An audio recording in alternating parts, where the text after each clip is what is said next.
तीन बहनों की लालची भाभी। करिश्मा, रेशमा और मनीषा तीन बहनें हैं। उनका एक भाई भी है, मयंक। मयंक अपनी बहनों को बहुत प्यार करता है, लेकिन मयंक की पत्नी सविता इस मामले में मयंक से बिल्कुल ही अलग है।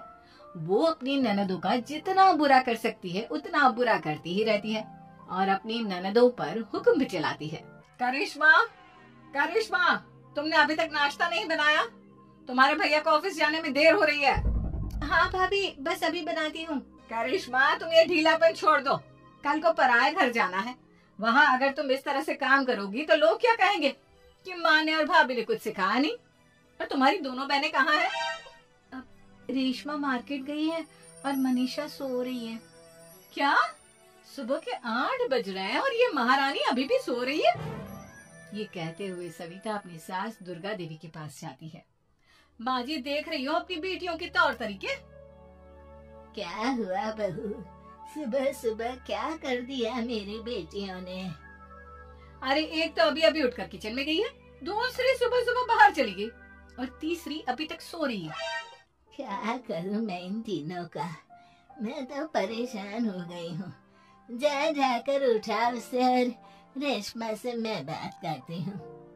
सविता सीधा मनीषा के कमरे में जाती है और उससे कहती है, महारानी जल्दी उठो, सूरज सर पर आ गया है। भाभी थोड़ी देर और सोने दो ना, मैं रात को लेट सोई थी। वो क्या ना यूनिट टेस्ट चल रहा है। शराफत से उठती है या नहीं, या फिर पानी की भरी बाल्टी डालूं तेरे ऊपर? नहीं भाभी, मुझे बिस्तर में नहीं आना, उठती हूँ मैं। मनीषा जल्दी से उठकर बाथरूम में चली जाती है। सभी आराम से बैठकर नाश्ता कर रहे होते कि तभी रेशमा बाजार से हाथ में सामान लिए आ जाती है। रेशमा को देखते ही सविता उस पर बरस पड़ती है। लो, आ गई महारानी। ऐसा भी क्या सामान लाना था जो सुबह आंख मलते ही बाजार की तरफ रवाना हो गई? भाभी, कल आप ही तो चीख रही थी कि घर का सारा सामान मुझे ही लाना पड़ता है, घर में किसी को भी किसी काम से कोई लेना देना नहीं है। अब मैं बाजार जाकर सामान ले आई तो आपको इस बात से भी तकलीफ हो रही है? देख रही हो माँ जी, अपनी बेटी की जुबान कैंची से भी तेज चलती है। और मयंक, आप तो कुछ कहेंगे नहीं अपनी लाडली बहन को। रेशमा, अपनी भाभी से ऐसे बात नहीं करते। चलो माफी मांगो। भैया, मैं क्यों माफी मांगू? आप भाभी से बोलिए ना कि हम पर कम हुक्म चलाया करे। हम इस घर की बेटियां हैं और आपकी पत्नी की ननद है, नौकरानी नहीं। लो कर लो बात। इनकी भलाई के लिए कुछ भी बोलो तो इन्हें बुरा लग जाता है। इस घर में यही इज्जत है मेरी। देख लो माँ जी, आपकी बेटी किस लहजे में मुझसे बात कर रही है। सविता वहाँ से चली जाती है। मयंक को बहुत गुस्सा आता है, वो भी वहाँ से चला जाता है। फिर करिश्मा रेशमा को समझाती है, रेशमा, तुम्हें भाभी से माफी मांग लेनी चाहिए थी ना। लेकिन दीदी, मैंने कुछ किया ही नहीं, तो मैं माफी क्यों मांगू? हाँ करिश्मा दीदी, रेशमा दीदी जैसी ही घर में आई, भाभी ही उन पर चिल्ला रही थी। हाँ, मैं मानती हूँ कि गलती भाभी की थी। मैं तो इसलिए बोल रही हूँ कि भाभी ने माँ को तो पूरी तरह अपने वश में कर लिया है। वो हमारी बात सुनती ही नहीं। मयंक भैया हमारे लिए हमेशा खड़े रहते हैं, इसलिए उनकी बात का मान तो तुम्हें रखना चाहिए था ना। कोई फायदा नहीं दीदी, कुछ दिनों की बात और है, भाभी उन्हें भी हमारे खिलाफ भड़का देंगी। फिर वो भी माँ की तरह हमारी किसी बात का विश्वास नहीं करेंगे। इसी तरह सविता अपनी तीनों ननदों को किसी न किसी बात पर परेशान करती रहती थी। एक दिन मयंक अपनी तीनों बहनों के लिए गिफ्ट लाया। करिश्मा, ये तुम्हारे लिए हार का सेट। रेशमा, तुम्हारे लिए सुंदर सी ड्रेस। और मनीषा, तुम्हें किताबें पसंद है ना, तुम्हारे लिए किताबें लाया हूँ। थैंक यू भैया। थैंक यू भैया। थैंक यू भैया। करिश्मा, तुम्हारा नेकलेस कितना सुंदर है। ये भैया कहाँ से ले आए होंगे? मैंने भैया को 3 दिन पहले फोन पर ये डिजाइन दिखाया था और आज भैया ये ले आए। सविता तो अपनी ननदों के गिफ्ट्स देखकर जल गई और करिश्मा का नेकलेस तो उसे भी बहुत पसंद आया था। अपनी बहनों के लिए कितना अच्छा नेकलेस लेकर आए हैं, मुझे कभी कोई गिफ्ट नहीं दिया। मैं आज ही ये हार चुरा लूंगी। रात में सविता करिश्मा का हार चुरा लेती है और इसी तरह उसे अपनी ननदों की जो भी चीज अच्छी लगती वो उसे मांगती नहीं, बल्कि रात के अंधेरे में चुरा लेती। इसी तरह दिन बीतते गए और सविता ने मयंक के दिल में भी उसकी बहनों के लिए नफरत पैदा कर दी। एक दिन मयंक ने करिश्मा और रेशमा के लिए रिश्ता देखा और ये बात उसने घर में सबको बताई। माँ, करिश्मा और रेशमा के लिए बहुत अच्छा रिश्ता आया है। वो लोग कल इन्हें देखने आ रहे हैं। आप और सविता मिलकर सारी तैयारी कर लेना। ये सुनकर करिश्मा और रेशमा खुश हो जाती हैं, लेकिन सविता सोचती है, अगर इन दोनों बहनों की शादी हो गई तो घर और बाहर का काम कौन करेगा? मनीषा तो एक नंबर की कामचोर है, उससे तो किसी बात की उम्मीद लगाना ही बेकार है। मुझे इस शादी को रोकना होगा। अगले दिन सभी लड़के वालों के स्वागत की तैयारी करने में लगे होते हैं। तभी मयंक अपनी बहनों से आकर कहता है, तैयार हो गई तुम दोनों? देखो दोनों लड़के बहुत अच्छे हैं, मैं कोई कसर नहीं छोड़ना चाहता, इसलिए तुम उनके सामने अच्छे से बिहेव करना और अपनी भाभी से लड़ने मत लग जाना। करिश्मा, तुम वो नेकलेस पहन लो ना जो मैं तुम्हारे लिए लाया था। भैया मैं बहुत देर से वो नेकलेस ढूंढ रही हूँ, लेकिन मुझे मिल ही नहीं रहा। क्या तुमने नेकलेस खो दिया? तुम्हें पता भी है वो कितना महंगा था? तुम कोई काम ढंग से नहीं कर सकती। मयंक गुस्से में वहाँ से चला जाता है। थोड़ी देर बाद लड़के वाले भी आ जाते हैं। वो दोनों बहनों को पसंद कर लेते हैं और रिश्ता पक्का हो जाता है।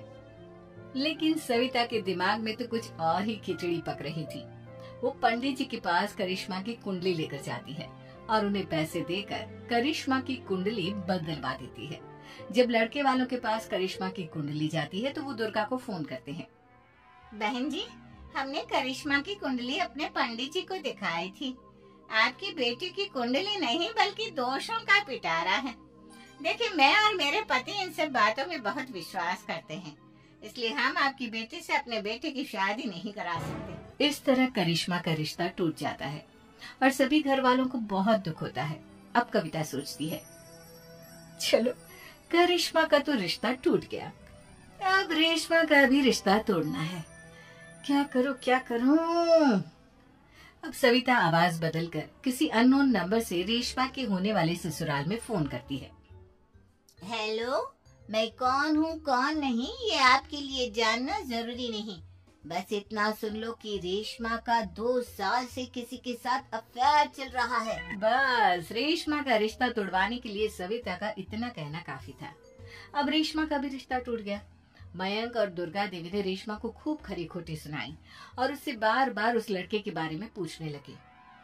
आप दोनों मुझे क्यों परेशान कर रहे हो? अरे कोई लड़का होगा मेरी लाइफ में तो मैं बताऊंगी ना, जब कोई है ही नहीं तो कहाँ से लाऊं मैं कोई लड़का? तो तेरे होने वाले ससुराल वालों को फोन किसने किया था? माँ मैं नहीं जानती किसने फोन किया था, मैं सच कह रही हूँ। मैं तो पहले ही कह रही थी इसकी लगाम खींच कर रखो, लेकिन मेरी सुनता ही कौन है। आप चुप रहिए भाभी, ये सब आपका ही किया धरा है।